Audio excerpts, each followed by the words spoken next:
అందరికీ కూడా మరొక్కమారు ప్రభు అయిన యేసుక్రీస్తు నామమున వందనాలు తెలియపరుస్తూ ఉన్నాం. దేవుడు మనలను అందరినీ కూడా ఆశీర్వదించి నడిపించును గాక. ఆమేన్. చిన్నపిల్లలు ఎవరైనా ఉంటే సండే స్కూల్ జరుగుతూ ఉంది, వారిని దయచేసి పంపించాలని ప్రభు పేరిట మీకు అందరికీ జ్ఞాపకం చేస్తూ ఉన్నాం. యొక్క దీవెనలు ఆశీర్వాదాలు మెండుగా మనం అందరము కూడా పొందుకుందాం. మంచిది. ఈ 61వ కీర్తనలో మొదటి చరణం మనము చదువుకుందాం. దేవా, నా మొర్ర ఆలకింపుము, నా ప్రార్థనకు చెవియొగ్గుము. మంచిది. రాజైన దావీదు గారు తన అనుభవంలో నేర్చుకున్న ఆత్మీయమైన సత్యాలు, ఆత్మీయమైనటువంటి పాఠాలు అనేకమైనవి దేవుని సన్నిధిలో రాజైన దావీదు గారు నేర్చుకున్నట్లుగా మనం చూస్తూ ఉన్నాం. ఆయన ఏమంటాడంటే దేవా అని అక్కడ ఫుల్ స్టాప్ మరి అక్కడ పెట్టబడి ఉంది. నా మొర్ర ఆలకింపుము. దేవా, నేను చేసే నా మొర్ర, నేను చేసే విజ్ఞాపన, నేను చేసే ప్రార్థన నీ సన్నిధికి ఎలా ఉంటుందో నాకు తెలియదు, కానీ నా ప్రార్థన నీవు మాత్రము ఆలకించు అని చెబుతూ ఉన్నాడు. మనము కూడా దేవుని యొక్క సన్నిధిలో ఉన్న మనం ఆసక్తితో మనము ప్రార్థన చేయాలి, తనివి తీరా ప్రార్థన చేయాలి. ఒక ఆశీర్వాదకరమైనదిగా కార్యము జరిగేంత వరకు కూడా ప్రార్థన చేయవలసిన ఆత్మీయమైనటువంటి విషయాలు దేవుడు మనకి నేర్పుతూ ఉన్నాడు. దేవునికి స్తోత్రం. హల్లెలూయా. ప్రార్థనలో ఎంత బలము ఉంటుందో, ఎంత శక్తి ఉంటుందో, ప్రార్థనలో ఎలాంటి కార్యాలు ప్రభు జరిగిస్తూ ఉన్నారో ఎవరికి తెలుస్తుంది? ప్రార్థన ఎవరైతే చేస్తారో, ఎలాగా ఆసక్తితో ప్రార్థన, వినయముతో ప్రార్థన, అత్యాసక్తితో ప్రార్థన ఎవరైతే చేస్తారో ఆ ప్రార్థన చేసే బిడ్డలకు మాత్రమే తెలుస్తుంది. ప్రార్థన చేయని వారికి ఆ విషయం అనేది తెలీదు. కార్యము జరిగించు దేవా అంటే సరిపోదు, కార్యము జరిగించు నాయనా అంటే సరిపోదు. ఆయన సన్నిధిలో ప్రార్థన విజ్ఞాపనతో మనము ఉండి తనివి తీరా దేవునికి స్తోత్రాలు చెల్లించాలి. ఆమేన్. హల్లెలూయా. స్తుతులు చెల్లించాలి. ఎవరైతే ఆ విధంగా స్తుతులు చెల్లిస్తారో, స్తోత్రాలు చెల్లిస్తారో, ఎన్ని స్తోత్రాలు చెబితే అన్ని స్తోత్రాలకి దెయ్యాలు పారిపోవును గాక. ఆమేన్. దేవునికి స్తోత్రం. హల్లెలూయా. నా ప్రార్థనకు నాయనా చెవియొగ్గు నాయన, నా ప్రార్థన విను నాయన, నా ప్రార్థన ఆలకించు నాయన. నేను చేసే ప్రార్థన, నేను చేసే నాయనా ఈ ప్రార్థన నాయన నీ చిత్తానుసారముగా నాయన నన్ను నడిపించు నాయన, నీ చిత్తానుసారముగా నన్ను దర్శించు నాయన, నీ చిత్తానుసారముగా నాయన నన్ను ఆశీర్వదించుమని ప్రభు పాద సన్నిధిలో, ఆయన పాద సన్నిధిలో పట్టుకొని ప్రార్థన చేయాలి. చాలామంది ఏమంటారంటే చిన్ని ప్రార్థన అంటారు. ఏమంటారండి? చిన్ని ప్రార్థన. దేవునితో మాట్లాడడం చిన్న విషయమా? చెప్పాలి. దేవునితో మాట్లాడడం ఏదైనా చిన్న విషయం అంటారా? దేవునితో మాట్లాడడం గంట ప్రార్థన చేసినా, 2 గంటలు చేసినా, లేకపోతే తనివి తీర ఎంచూపు ప్రార్థన చేసినప్పటికీ కూడా తనివి తీరదనమాట. దేవునికి స్తోత్రం. హల్లెలూయా. ఆ విధంగా దేవుని యొక్క సన్నిధిలో చిన్ని ప్రార్థన కాదు, చిన్న విషయం కాదు, చిన్న మాట కాదు. దేవునితో మాట్లాడడం చిన్న మాట కాదు.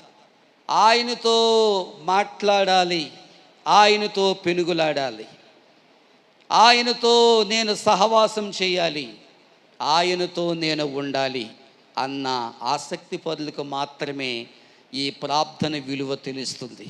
దేవునికి స్తోత్రం. హల్లెలూయా. 2వ చరణములో ఏముంటుంది? నా ప్రాణము తల్లడిల్లగా బూదిగంతముల నుండి నీకు మొర్ర పెట్టుచున్నాను. మంచి మాట అండి. నా ప్రాణము తల్లడిల్లగా బూదిగంతముల నుండి నీకు మొర్ర పెట్టుచున్నాను. దావీదు విజ్ఞాపన చేస్తా ఉన్నాడు, యేసయ్యా నా ప్రాణము తల్లడిల్లగా నేను ఉండి భూదిగంతముల నుండి యేసయ్యా నీకు నేను మొర్ర పెడుతూ ఉన్నాను. అందుకని ఆయన సెలవిస్తాడు, అతడు నాకు మొర్ర పెట్టగా నేను అతనికి ఉత్తరం ఇచ్చేదను, శ్రమలో నేను అతనికి తోడై ఉండేదను, అతని విడిపించి అతని గొప్ప చేసేదను. దేవునికి స్తోత్రం, హల్లెలూయా. శ్రమలలోనే ప్రార్థన కాదు, అన్ని విషయాలలో మనము ప్రార్థన చేయాలి. అన్ని విషయాలలో మాదిరికరమైనటువంటి ప్రార్థన, ఆసక్తికరమైనటువంటి ప్రార్థన. ఆయన సన్నిధిలో మనము సమయాన్ని చూడలేనటువంటి ప్రార్థన. ఆ విధంగా ఈ అంచికాల దినాలలో ఆ విధంగా ప్రార్థనలో మనము ఉంటే దేవుడు ఆశీర్వాదకరమైనటువంటి కార్యాలను ప్రభు జరిగిస్తాడు. దేవునికి స్తోత్రం. నేను ఎక్కలేనంత ఎత్తైన కొండపైకి నన్ను ఎక్కించుము అంటున్నాడు. దేవా నేను ఎక్కలేనంత ఎత్తైన కొండపైకి నన్ను ఎక్కించు, నన్ను ఎక్కించేవాడవు నీవే. నన్ను ఎక్కించేవారు ఎవరు కూడా లేరు నాయన. ఈ లోకములో కోట్లాది మంది ప్రజలు ఉన్నప్పటికీ, లక్షలాది మంది ప్రజలు ఉన్నప్పటికీ ఎత్తైన కొండపైకి మనల్ని ఎక్కించే వాళ్ళు ఎవరైనా ఉన్నారంటారా? ఒక యేసు మాత్రం తప్ప ఇంకెవరు మనకు లేరు. దేవునికి స్తోత్రం, హల్లెలూయా. నీవు నాకుండగా, నీవే నా అండగా,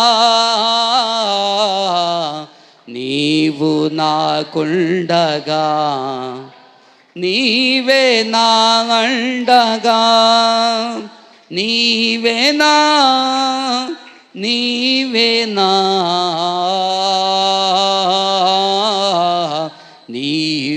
నా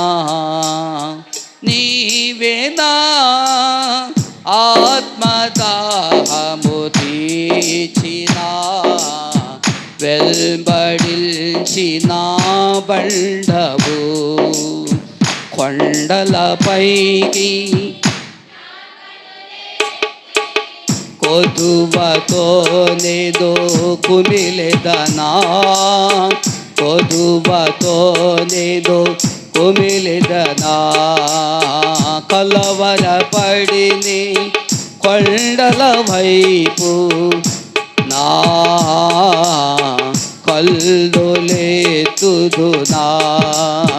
కలవరపడిని కొండల వైపు నా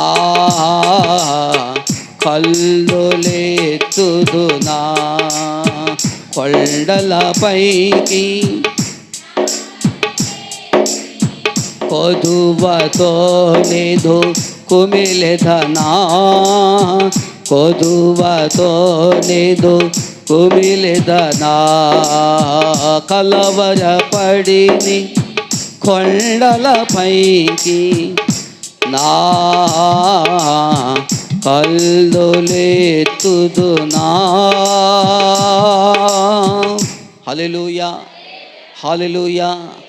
యేసన్న గారి పాటలు పాడేవాళ్ళు ఎవరైనా ఉన్నారంటారా? చెప్పండి, నిజం చెప్పండి. నేనేమనుకోను. యేసన్న గారి పాటలు పాడేవాళ్ళు ఎవరైనా ఉన్నారంటారా ఈ రోజుల్లో? పోనీ మన సంఘం గురించి చెప్పండి. మన సంఘంలో ఎవరైనా ఉన్నారా యేసన్న గారి పాటలు పాడేవాళ్ళు? ఎవరు పాటలు పాడుతున్నారు? John Wesley. ఆ రాగం మనకు రాకపోయినా కానీ, ఆ రాగం మనకు తెలియకపోయినా కానీ, ఆ రాగం తీసేయడమే మనం. అది ఒరిజినల్ కాకపోయినా కానీ తీసేయడమే. ఆయనకిలాగా తీయగలమేంటి మనం? ఆయనకిలాగా తీయగలమా మనం? ఆయనలాగా తీసేస్తారు. అప్పుడు నేను అనుకుంటాను, ఎందుకంటే నలిగిన పాటలు పాడుకోవచ్చు కదా వెళ్ళడం, ఎందుకంటే కష్టమైన పాటలు పట్టుకొని ఇలాగ ఏలాడుతున్నారు అనుకుంటాను. యేసన్న గారి పాటలకని జాన్ వెస్లీ గారి పాటలకి అంత తేడా ఉంది. ప్రైజ్ ది లార్డ్, హల్లెలూయా. యేసన్న గారి పాట ఏ పాట అయినా సరే అభిషేకం, దేవుని యొక్క ఆత్మ మన హృదయములో ఉన్నటువంటి రక్తము పొరవర్లు తొక్కుతూ ఉంటుంది. ప్రైజ్ ది లార్డ్, హల్లెలూయా. రాజుబాబు గారి పాటలు కూడా అంతే. అందుకనే నేను ఎక్కువగా పాత పాటలు, రాజుబాబు గారి, అంశుత్ మేరీ గారి, ఏసన్న గారి ఎక్కువ పాడతాను. ఈ మధ్య వచ్చే పాటలు అసలు పాడను నేను. Praise the Lord. హల్లెలూయా. గట్టిగా స్తోత్రాలు చెల్లించండి. హల్లెలూయా. అందుకును దేవుని బిడ్డలారా, వాక్యము మనకు సెలవిస్తూ ఉంది, నేను ఎక్కలేనంత ఎత్తైన కొండపైకి నన్ను ఎక్కించుము నాయనా అని ప్రార్థన చేస్తూ ఉన్నాడు. ఆ చిన్న ప్రార్థనే పెద్ద ప్రార్థనగా దేవుడు మనలను ఆశీర్వదిస్తాడు. ఆ పెద్ద ప్రార్థనే కొంచెం ఎత్తైనటువంటి కొండపైకి మనలను ఆశీర్వదించే విధముగా దేవుడు మనలను ఆశీర్వదించబోతూ ఉన్నాడు. దేవునికి స్తోత్రం. హల్లెలూయా. మన సేవకులు చేసిన ప్రార్థనలు అంత ప్రార్థన కాదు. ప్రతిరోజు కన్నీరు కారుస్తూ ఉన్నారు. ప్రతిరోజు కూడా మన గురించి, మన గ్రామం గురించి, ఈ మన యొక్క దేశం గురించి ప్రార్థనలు చేస్తూ ఉన్నారు.